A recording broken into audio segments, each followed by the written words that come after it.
रामपुर के इस यूनिवर्सिटी को लेकर विवाद लगातार बढ़ता जा रहा है, मगर बड़ा सवाल यह है कि अगर 40 में से 38 बिल्डिंग डिमोलिश किए जाएंगे तो उसमें पढ़ रहे छात्रों का क्या होगा। अलग अलग स्ट्रीम्स के उसमें छात्र हैं और सवाल ये उठता है कि अगर ये बिल्डिंग डिमोलिश होते हैं तो इन छात्रों का क्या होगा। और ये जो चिंता है ये यहाँ से पढ़ने के निकले हुए छात्रों की भी है और जिनके परिवार के बच्चे यहाँ पढ़ रहे हैं उनकी भी है। क्या है पूरा मसला? सर पूरा मसला ये है, मैं आपके चैनल के माध्यम से पहले आपका बहुत बहुत धन्यवाद करना चाहूँगा कि आप अपने चैनल के माध्यम से मौलाना जौहर यूनिवर्सिटी और इस शिक्षा के मंदिर की आवाज़ को उठाने के लिए, जन जन तक पहुंचाने के लिए आप लोग यहां पर आए, इसलिए मैं सबसे पहले आपके चैनल का शुक्रगुजार करूंगा। दूसरा मसला सर ये है, जो 40 में से 38 बिल्डिंगों का डेमोलाइज करने के लिए शासन प्रशासन के आदेश हैं, तो वो मेरी अपनी निजी राय ये है और यहाँ पर जो लोकल के लोगों की वो एक कहीं ना कहीं लोगों के मन में इस चीज़ का दुख है और पीड़ा है कि अगर 40 में से 38 भवनों को डेमोलाइज कर दिया जाएगा तो फिर इस यूनिवर्सिटी का क्या दायित्व बचेगा और जो बच्चे मौजूदा वक्त में इसमें पढ़ रहे हैं उनका भविष्य फिर कहाँ जाएगा। पढ़ाई की है जी, हमारे परिवार से हमारे भाई ने, इन्होंने इंजीनियरिंग की डिग्री प्राप्त की है। आपके घर के और भी बच्चे हैं? और भी हमारे घर के बच्चों ने यहाँ से शिक्षा प्राप्त की है। अभी भी पढ़ रहे हैं आपके घर के बच्चे? नहीं, अभी तो हम पास आउट हैं 2016 से। मैंने यहाँ से इलेक्ट्रिकल से इंजीनियरिंग करी है और अभी मैं अपना बिजनेस चलाता हूँ। तो आप लोग को ये पता था कि ये जो बिल्डिंग्स हैं ये इनका नक्शा पास नहीं हुआ, अवैध है? ऐसा कुछ यहाँ पे ये है ही नहीं, क्योंकि ये जो ग्रामीण के अंतर्गत आता है, तो यहाँ पर नक्शा पास कराने की ऐसा तो कुछ था ही नहीं पहले। और ये इस समय नक्शा पास ही नहीं कराया गया। उस समय जो अथॉरिटी थी उनके सिर्फ 2 बिल्डिंग्स जो हैं, मेडिकल के और एडमिन ब्लॉक के 2 बिल्डिंग ही सही। तो एक सर उस टाइम तो आरडीए नहीं था ना, आरडीए तो 2000 से इन्होंने परमिशन नहीं ली। नहीं, ऐसा कुछ नहीं है सर, पूरा सरकार का मान्यता प्राप्त है, तो ऐसा कुछ नहीं है। जो आप तो वो है कि दबाव में सारे काम हो रहे हैं। मंत्री रहा हो, जो एक वकील हो और एक ऐसा एजुकेटेड बंदा जो इतना बड़ा ड्रीम प्रोजेक्ट अपने जिले के अंदर बच्चों के लिए लेकर के आएगा, तो क्या उसको आगे तक की चीज उसको जानकारी नहीं? कि ये आम रास्ता है, इसको भी बंद कर दिया गया है। ये रास्ता तो सभी के लिए खुला रहना चाहिए। आप लोगों को, गांव वालों के लिए, आगे बैराज को ये रास्ता जाता है, इसको भी बंद कर दिया। सर अब तो देखो, कहने के लिए तो कुछ भी कह दिया जा सकता है। के लिए ये कैंपस का रास्ता है, ये ऐसा आम रास्ता नहीं है। आम रास्ता तो बहुत ये साइड का है। कभी हमें तो रोका नहीं गया इस रास्ते से निकलने के लिए। हम अगर जाते हैं अपने खेतों पे इधर, तो हमें किसी ने नहीं रोका, ना कोई प्रशासन ने, यूनिवर्सिटी के प्रशासन ने हमें तो नहीं रोका। यहाँ पर नहीं मना करते? ना ना ना, कभी मना। परिवार में जानने वालों में बच्चे यहाँ पर? मेरी सिस्टर पढ़ती है यहाँ पर, आपकी सिस्टर एग्रीकल्चर कर रही है यहाँ से? एग्रीकल्चर। जी जी जी। तो अगर बिल्डिंग डिमोलिश होगा तो क्या होगा फिर? सर ऐसा कुछ नहीं है सर, अगर हम छोटा सा भी घर बनाते हैं तो बहुत मजबूती के साथ बनाते हैं।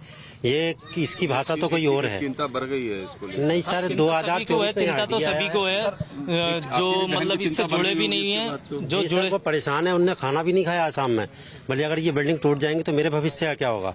और सर मैं ये कहना चाहता हूँ, इस क्षेत्र रामपुर की शिक्षा का स्तर बहुत कमजोर है।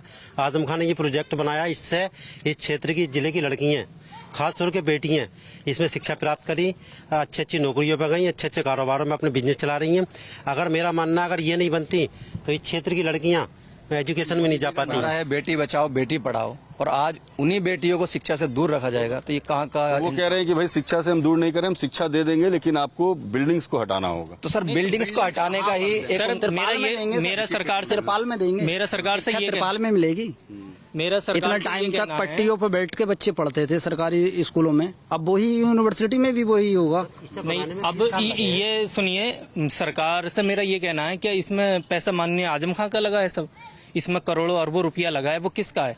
आवाम का है, लोगों का है। अगर सरकार से भी ये लिया गया तो वो भी तो टैक्स का ही पैसा है, ये तो आवाम का पैसा है, तो इससे क्या फायदा होगा? ये का एक पॉइंट कुछ कहना चाह रहे हैं, बताइए क्या होगा कि बिल्डिंग टूट जाएगा तो? जब बिल्डिंग टूट जाएगा तो सरकार को ये देखना ही चाहिए था। जब ये पहले बनी थी तो उस टाइम पे भी तो सरकार ने कोई सर्वे करवाया था? नहीं करवाया था। हमने आपके द्वारा न्यूज देखते हैं कि सरकार ने सारा कुछ करवाया था। अब आके जो है इसको ये दिखा दिया कि इसका नक्शा नहीं बना हुआ है, तो ये तो सरासर गलत है ना। जिलाधिकारी जी ने उसको बोला कि ये जो है अभी जो है रास्ता ढूंढा जाए, पार्टी के द्वारा कोई दूसरा रास्ता दिया, इस पर जुर्माना डाल के किसी तरह से इस बिल्डिंगों को बचाया जाए। सर रास्ता जाना जरूरी है। बिल्कुल।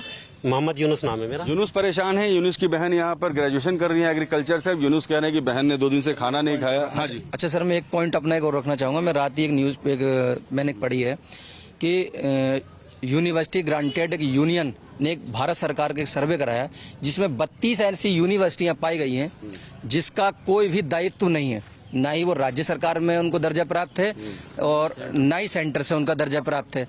तो सर उसमें से 4 यूनिवर्सिटियां हमारे इसी सूबे उत्तर प्रदेश के अंदर भी 4 यूनिवर्सिटियां ऐसी पाई जाती है जिनका कोई दायित्व नहीं है।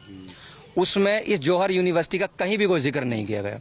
जब sir Bharat university granted union ने जब एक सर्वे कराया तो कहीं ना कहीं इसका भी नाम उसमें आना चाहिए था। देखिए, ये सबकी सबसे चिंता बड़ा है। ये जो भाई लोग हैं यहाँ गांव के हैं, आप लोग भी यही के रहने वाले हैं क्या? आप लोग कोई पढ़ाई करता है आप लोग के रिश्तेदार में यहाँ पर? क्या होगा अगर ये टूटेगा बिल्डिंग तो कितनी परेशानी होगी? पता पढ़ाई लिखाई के लिए अच्छी जगह है? परेशानी तो हुई है, उसकी तो बात अलग है। अंदर नहीं जाने देते बिना इजाजत के। तो यहाँ पे अगर अंदर जाना चाहो तो अंदर जाने नहीं देते ये लोग। अच्छा, अंदर जाने नहीं? नहीं, गेट बंद रहता है? ये गेट बंद कह रहे थे ये आम रास्ता है। नहीं, अंदर ही नहीं आने देते। जे लगा बैनर लगाया था, आम रास्ता कोई भी नहीं जा सकता अंदर। नहीं जा सकता है अंदर। ये रास्ता इनके अंडर में, तो आपका कहने रास्ता खुलना कई बार कोशिश करिए, बूझी भी है इन लोगों से, मतलब जाने देंगे अंदर नहीं है, मना कर देते हैं ये वापस। मैंने कहा चलो जाते हैं घर। या देखिए, तमाम एक ही गांव के लोग हैं, सबकी अपनी अपनी सोच अलग अलग इनका मत है। ये कह रहे हैं कि भाई ये रास्ता ऐसा है, इसमें अंदर नहीं जाने देते। ये भाई कह रहे हैं कि भाई ये रास्ता से तो हम अपने खेत पर चले जाते हैं। मगर सवाल ये है कि इन लोगों का ये कहना है कि हमारे घर के जो बच्चे यहाँ पढ़ते रहे हैं या जो पढ़ रहे हैं वो उनका अब आगे क्या होगा।